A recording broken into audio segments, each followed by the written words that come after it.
नमस्कार, आप देख रहे हैं कशिश न्यूज और आपके साथ मैं हूं दीपक शर्मा। झारखंड में नामांकन का दौर शुरू हो चुका है। कौन किससे मुकाबले में खम ठोकता सामने नजर आएगा, ये बताने का समय आ गया है। सामने वाले पर 20 साबित होने के लिए ये जरूरी है कि हर दांव प्रतिद्वंदी से पहले चला जाए। चुनावी अखाड़े में पहलवान यानी कि प्रत्याशी की पहचान और उसकी ताकत भी सामने वाले को सहमाने का एक सक्षम हथियार है। लेकिन जब यह भी तय नहीं कि किसके खाते में कितनी सीटें, तो फिर प्रत्याशियों की पहचान तो दूर की बात है। ऐसे में कह सकते हैं कि एनडीए ने सीट बंटवारा कर अपना दांव चल दिया है। क्या पहले चला यह दांव दंगल में उन्हें बढ़त दिलाएगा?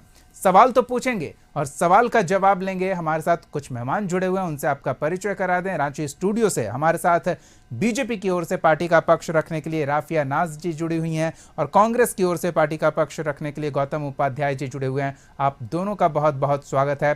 सबसे पहले तो राफिया जी, क्या सीट शेयरिंग का ऐलान करके आपने इस चुनावी दंगल में एक दांव की बढ़त ले ली है? कैसे देखेंगे इसे?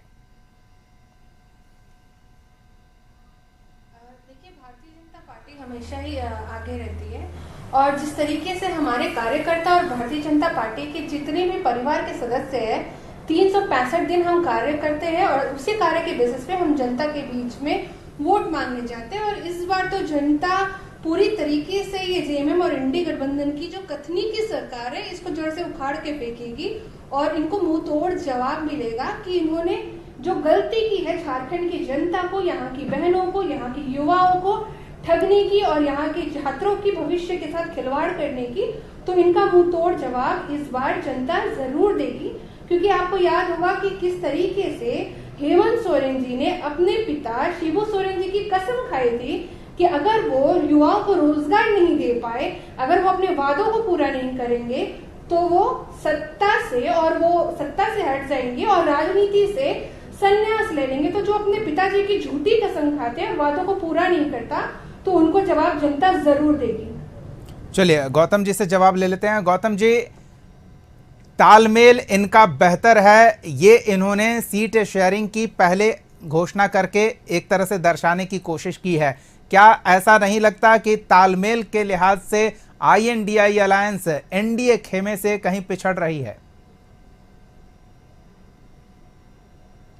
जी बिल्कुल भी नहीं। मुझे बहुत खेद होगा ये कहते हुए कि पिछली बार आजसू ने 17 सीट मांगे थे और यही भाजपा है जो उन्हें 15 सीट देने को तैयार थी और अलायंस नहीं हो पाया था। तो आज ये दोनों चूंकि मजबूरी में हैं और सरकार की सत्ता की जो लालच दोनों में है सरकार पाने के लिए, तो आज क्या है कि आजसू ने अपने एक ऐसे कदावर नेता जो जमीन से जुड़े हुए हैं उनके सीट को कॉम्प्रोमाइज कर दिया। किसके लिए? तो भाजपा के एक नेता के लिए जो कि विधायक दल के नेता हैं इनके।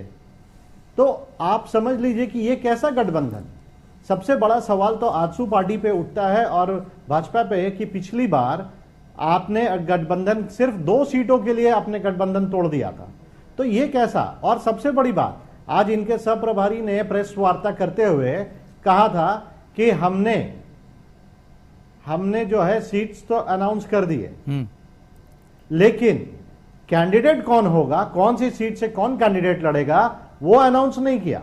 क्यों नहीं किया? क्योंकि उनका एक स्टेटमेंट आया कि जब हमारा गठबंधन अनाउंस करेगा कि कौन से विधायक किस सीट से लड़ेंगे, कौन से कैंडिडेट किस सीट से लड़ेंगे, तब ये अपने कार्ड्स खोलेंगे। तो इनके लिए एक मैसेज है मेरे पास और उनको एक सीख मैं देना चाहता हूं कि अंग्रेजी में एक कोटेशन हमने पढ़ा था, never follow footsteps, create milestones of your own.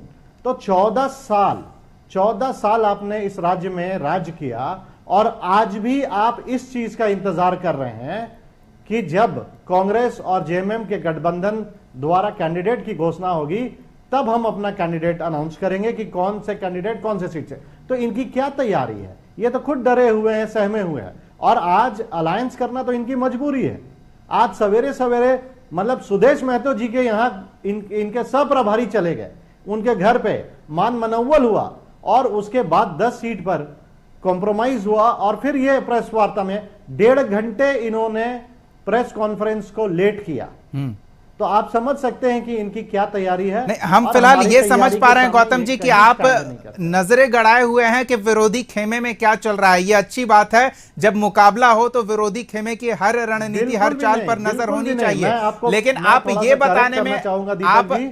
हमारे सवाल दीपक का जी। ये जवाब नहीं दे पाए कि आपकी ओर ये तालमेल का अभाव तो नहीं दिख रहा है सीट शेयरिंग को लेकर।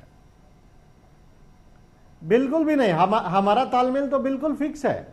हमने तो लोकसभा के पहले ही अनाउंस कर दिया था कि हम इसी चेहरे पे, इसी गठबंधन पे और इसी गठबंधन के शर्त पे चुनाव लड़ेंगे।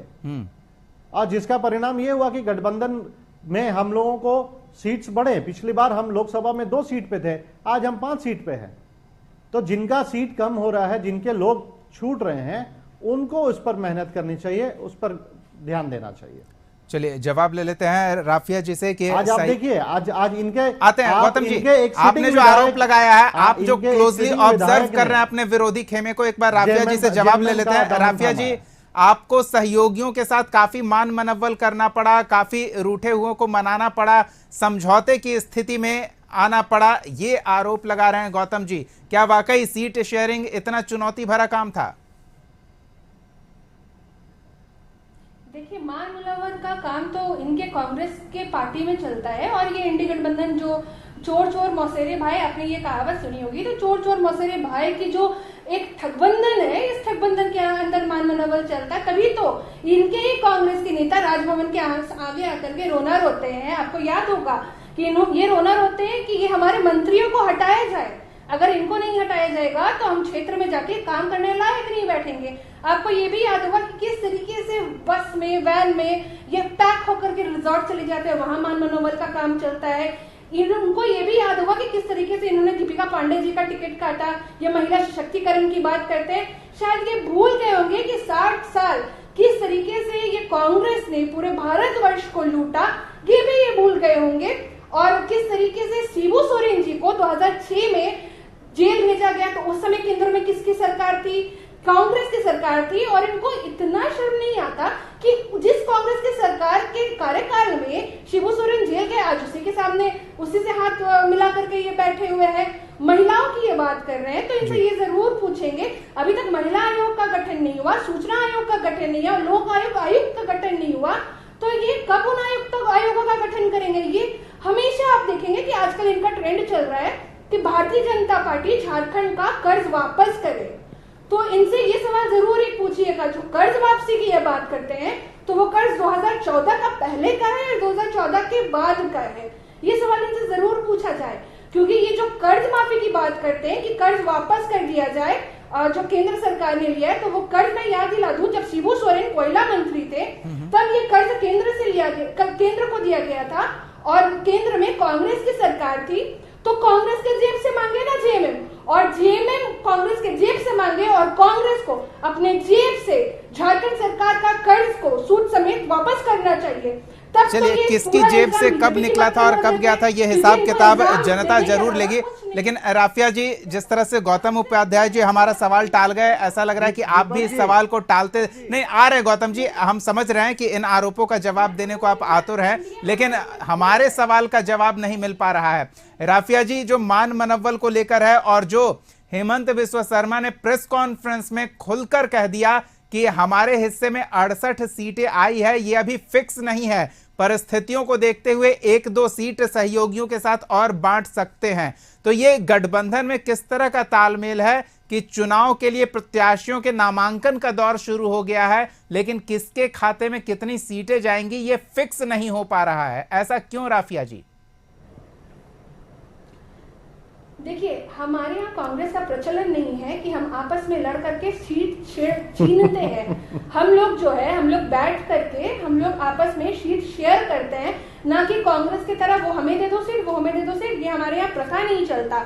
तो हमारे यहाँ रायशुमारी होती है, रायशुमारी के बाद ही सीट शेयरिंग होता है। और जैसा कि अभी हम लोगों ने घोषणा किया है कि 68 सीट पे बीजेपी चुनाव लड़ेगी, जेडीयू हमारा 2 सीट पे चुनाव लड़ेगी, और जो हमारा एलजेपी है वो 1 सीट पे, और आजो हमारे 10 सीटों पे चुनाव लड़ेगी। तो इस तरह से हमारा सीट शेयरिंग होगा।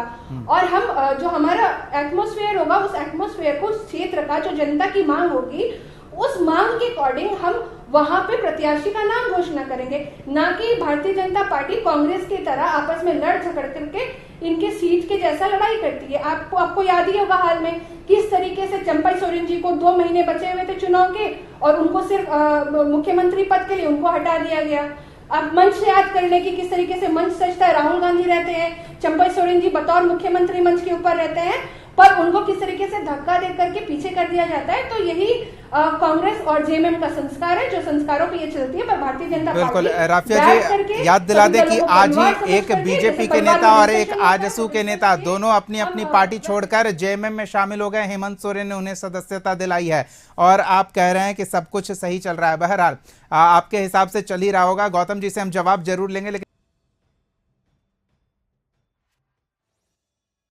बात कांग्रेस का पक्ष रख रहे गौतम उपाध्याय जी से, और सवाल यही कि जिस तरह से तालमेल को लेकर ये आरोप लगा रहे हैं कि कांग्रेस वाली जेएमएम वाली स्थिति नहीं है, हमारे तरफ बेहतर तालमेल है, राफिया जी कह रही हैं, तो किस स्थिति की ओर इशारा है गौतम जी? ये आप भी समझ रहे होंगे। उन्होंने खुलकर कह दिया कि विधायक को बस में बिठाकर रिजॉर्ट पहुंचाना पड़ता है, तो ये तालमेल की स्थिति है।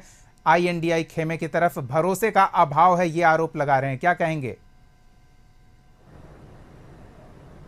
देखिए ये सब फिजूल की बातें हैं। आज जिनके साथ इन्होंने अलायंस किया है, आज जिस पार्टी के साथ में ये गठबंधन करके 10 सीट उनको दिया है इन्होंने, तो मैं थोड़ा सा पीछे ले चलता हूं। यही बाबूलाल मरांडी जी हैं जिनके सरकार को गिराया गया था, और यही सुदेश महतो जी हैं जो किस किस तरीके से जयपुर तक लेके गए थे 6 विधायकों को, और सरकार गिरा करके नई सरकार बनाई थी और खुद डिप्टी सीएम बने थे। तो झारखंड के लोग इतने बेवकूफ नहीं है कि आप कुछ भी बोलेंगे और उस चीज को मान लेंगे।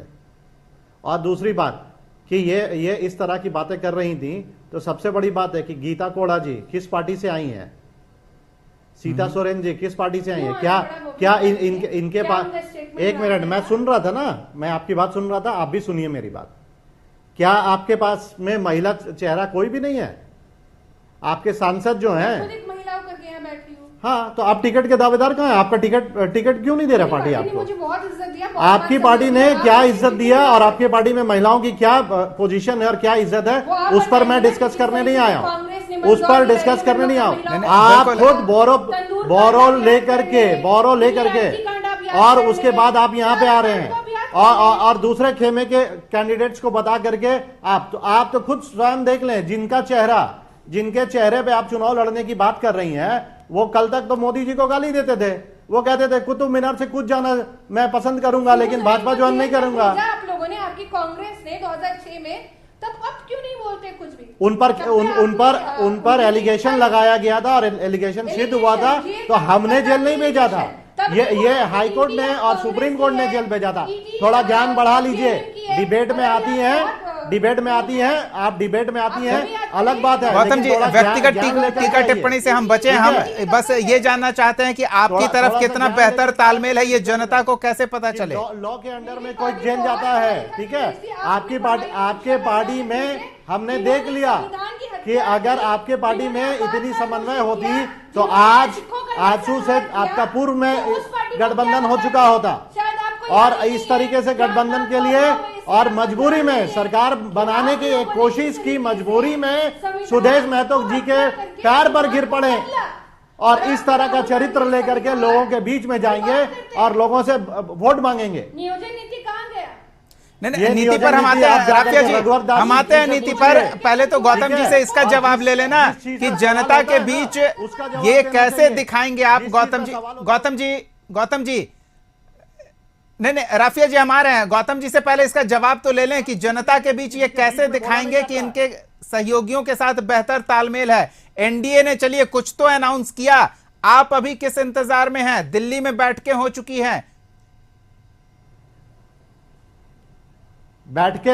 हैं, और शायद आप लोग अपडेटेड नहीं हैं। आपको पता होना चाहिए कि कल राहुल गांधी जी का एक प्रोग्राम है, और हमारे प्रभारी जी ने झारखंड आते ही सबसे पहले यही अनाउंसमेंट किया था कि हम लोग सीट्स जो हैं वो 20 तारीख को अनाउंस करेंगे। तो आप अपने डेटा को अपडेट रखिए ना।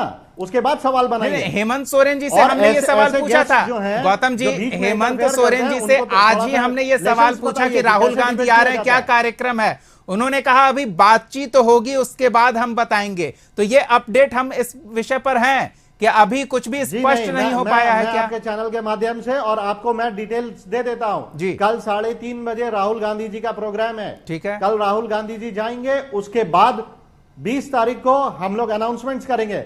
लेकिन सबसे अफसोस की बात क्या है कि इनके सब प्रभारी इस चीज का वेट कर रहे हैं कि कांग्रेस और जेएमएम जो है कौन कौन से सीट्स पे किन प्रत्याशियों को उतारेंगे, उसके बाद ये अपना अनाउंसमेंट करेंगे। तो इनकी तैयारी तो उसी से पता चलती है कि ये कितने खोखले हो चुके हैं, कितने घबराए हुए हैं। और कहीं ऐसा ना हो कि ये सीट्स अनाउंस कर दें और इनके जो सिटिंग विधायक भी हैं वो कांग्रेस और जेएमएम का दामन थाम ले।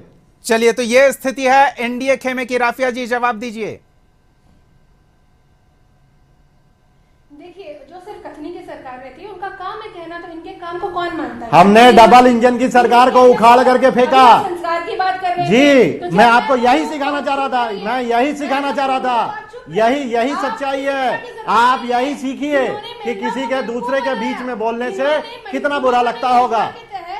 इन्होंने क्या वादा किया था? फूलो जानो योजना, इनको याद दिला दीजिए, क्योंकि इनको इतिहास ये भूल चुके हैं। जिस तरीके से इन्होंने संविधान को बदला, उसी तरीके से ये इतिहास को भी बदल रहे हैं, तो इनको इतिहास याद नहीं होगा। अभी कुछ दिन इनकी सरकार आने के समय इन्होंने फूलो जानो योजना किया था कि फूलो जानो योजना के तहत जो भी बहनें हड़िया और शराब बेचती हैं उनको ये सहायता करेंगे।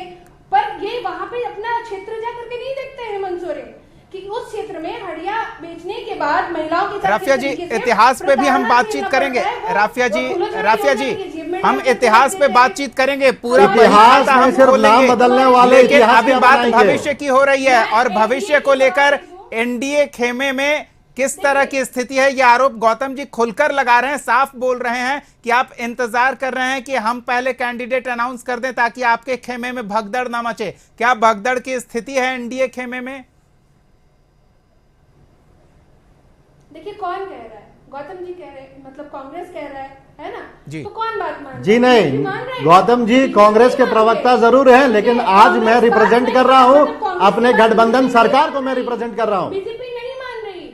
हम लोग बैठ करके विचार करके कोई भी कार्य करते हैं, क्योंकि हम परिवार है। आप एक परिवार में देखेंगे तो परिवार में पहले डिस्कशन होता है, उसके बाद फिर कोई भी फैसला को फाइनल किया जाता है। उसी प्रकार से हम सभी एनडीए के घटक दल आपस में बैठ करके डिस्कस करेंगे। शीर्ष शेयरिंग में फाइनल हो गया है डिस्कशन, तो हम लोगों ने आज बता दिया। अब आपको जल्द ही नाम भी जारी कर दिया जाएगा कि कौन कहां से चुनाव लड़ेगा। हम लोग सत्ता में है, मतलब सत्ता में इन लोगों की जैसा भगदड़ नहीं मचाते कि 4 बार मंत्रिमंडल ही बदलते हैं कांग्रेस वाले लोग, 4 बार ये लोग मतलब आपस में लड़ाई करते हैं। तो कांग्रेस के बीजेपी के अंदर कांग्रेस की तरह की प्रथाएं नहीं है। इन लोगों को अपना देखना चाहिए, तब जाके इन लोगों को भारतीय जनता पार्टी का देखना चाहिए। हम भारतीय जनता पार्टी के लोग एक साथ बैठते हैं, एक साथ विचार करते हैं, और जिस तरीके से एनडीए हमारे राष्ट्रीय स्तर पे आदरणीय श्री प्रधानमंत्री मोदी जी के नेतृत्व में हम लोगों ने चुनाव लड़ा, उसी तरीके से झारखंड में भी झारखंड की जनता की मांग है कि एनडीए और प्रधानमंत्री जी आदरणीय श्री नरेंद्र मोदी जी के नेतृत्व में यहाँ पे चुनाव लड़ा जाए और यहाँ पे झारखंड की जनता एनडीए को जिता करके लाएगी। और यहाँ पर भी डबल इंजन की जो सरकार रहेगी, हमारी जो सारे घटक दल की सरकार रहेगी, उस सरकार पे झारखंड को लाभ मिलेगा, यहाँ की जनता को लाभ मिलेगा। और कांग्रेस अपना देख ले कि इन्होंने बालू बेचा, जो इन्होंने यहाँ का जमीन बेचा, जो यहाँ पे बेटियों को सुरक्षा नहीं दे पाए, जो यहाँ पे रोटी तक मुहैया नहीं करवाए, तो ये अपनी फिक्र कर ले, वो बेहतर होगा। क्योंकि अब इनको उखाड़ के फेंका जाएगा झारखंड से, ये भारतीय जनता पार्टी की फिक्र। चलिए जान लेते हैं, क्या इन 5 सालों में सरकार ने इतना काम किया है कि उनकी जड़ें इतनी मजबूत है सत्ताधारी दल की कि वो उखाड़ कर फेंका जाना संभव नहीं है, या फिर जो राफिया जी कह रही हैं कि उखाड़ कर फेंका जाएगा वो संभव है? किस तरह से देख रहे हैं परिस्थितियों को गौतम जी? देखिए, सबसे पहली बात तो मैं बता दूं कि ये लोग बालू बालू बहुत बोलते हैं। आज इनके जो सबसे बड़े नेता जिनके चेहरे पे ये शायद चुनाव शायद, मैं शायद इसलिए बोल रहा हूं कि अभी भी इनका चेहरा जो है सीएम का वो क्लियर नहीं है। तो बाबूलाल मरांडी जी द्वारा ही बालू घाटों को जो उनके टेंडर्स हुआ करते थे उसको फंसाया गया, उलझाया गया, और उनके भी सहयोगों के नाम से शायद ईडी और सीबीआई ने कई बालू घाटों पर रेड किया था। तो मैं इनको याद दिला देता हूं। दूसरी बात, आज इनके घटक दल में सुदेश महतो जी आए हैं। सिल्ली सोना हाथू से जो बालू आता है और पर गाड़ी जो पैसा लेते हैं, कौन लोग लेते हैं, ये सबको पता है, ये चैनल में बताने की जरूरत नहीं है। दूसरी बात, इन्होंने महिलाओं पर कहा, तो इनके महिलाओं में क्या कोई ऐसा फेस है जिनको एक विधायक बना दिया जाए? कोई नहीं है, कोई नहीं है। किसी को टिकट नहीं देते हैं, किसी को नहीं जिताने, किसी को भी नहीं देते हैं। और आरक्षण की बात करते हैं तो ओबीसी आरक्षण 14% इन्होंने किया। चेहरे में कितनी महिला हमारी मंत्री मैं वही कह रहा हूं, ओबीसी आरक्षण को इन्होंने कम कराया। और हमने अन्नपूर्णा जी भाजपा की नहीं है, अन्नपूर्णा जी आरजेडी से थी शायद। राष्ट्रपति जो हमारी आदरणीय श्री द्रौपदी मुर्मू जी है, महामहिम है, उनके ऊपर जो आप लोगों ने अभद्र टिप्पणी किया था, मैं वो मेरे संस्कार नहीं है कि मैं रिपीट करूं। चलिए हम तो आदरणीय द्रौपदी मुर्मू जी, आप आदरणीय, एक मिनट राफिया जी, मुझे एक बात क्लियर करिए कि राष्ट्रपति बड़ा होता है या प्रधानमंत्री बड़ा होता है? राष्ट्रपति बड़ा होता है या प्रधानमंत्री बड़ा होता है? दूसरी तरफ न जाए, प्रोटोकॉल क्या कहता है? प्रोटोकॉल क्या कहता है? पूछिए जरा। गौतम जी, हम आपसे मैं पूछ रहा हूँ, मैं आपसे पूछ रहा हूँ, आप मुझे जवाब दीजिए ना।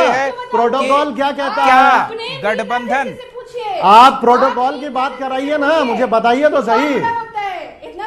यही दिक्कत है, यही दिक्कत है भाजपा वालों के साथ में। भाजपा वालों को प्रोटोकॉल पता है नहीं, और जो मन करे वो बोलते चले जाएंगे। गौतम जी, एक सेकंड, समय अभाव है, चलते चलते बस सीधा सा जवाब आप दोनों से चाहेंगे। अब तो एक खेमे ने अनाउंस कर दिया है, प्रत्याशियों की बारी है और भगदड़ की स्थिति नहीं मचेगी, इसकी गारंटी लेंगे। इससे पता चलेगा कि गठबंधन के अंदर कितना तालमेल है। पहले राफिया जी से जवाब ले लेते हैं, फिर गौतम जी आपसे जवाब लेंगे। राफिया जी। देखिए, भारतीय जनता पार्टी और हमारे जितने भी एनडीए के घटक दल है, सभी कोई एकजुट है और सभी कोई मिलकर के जो हम 365 दिन कार्य करते हैं, उसे कार्य के बेसिस पे हम जनता के बीच में वोट मांगने जाएंगे। और हमें जिस तरीके से भरपूर प्यार हमेशा मिलते आया है, उसी तरीके से हमें इस बार भी भरपूर प्यार मिलेगा। और ये कथनी की इंडी गठबंधन की सरकार को झारखंड की जनता उखाड़ के फेंकने का काम करेगी और झारखंड में जनता इसी साफ गोई से गौतम जी से भी जवाब ले लेते हैं। गौतम जी, एकजुटता का प्रदर्शन किया जाएगा, ये कार्य नहीं करते। जनता के बीच कोई कंफ्यूजन वाली स्थिति ना हो, यह दिखाया जाएगा। सवाल, गठबंधन में तालमेल है, कोई भगदड़ की स्थिति नहीं बनेगी, यही पूछ रहे हैं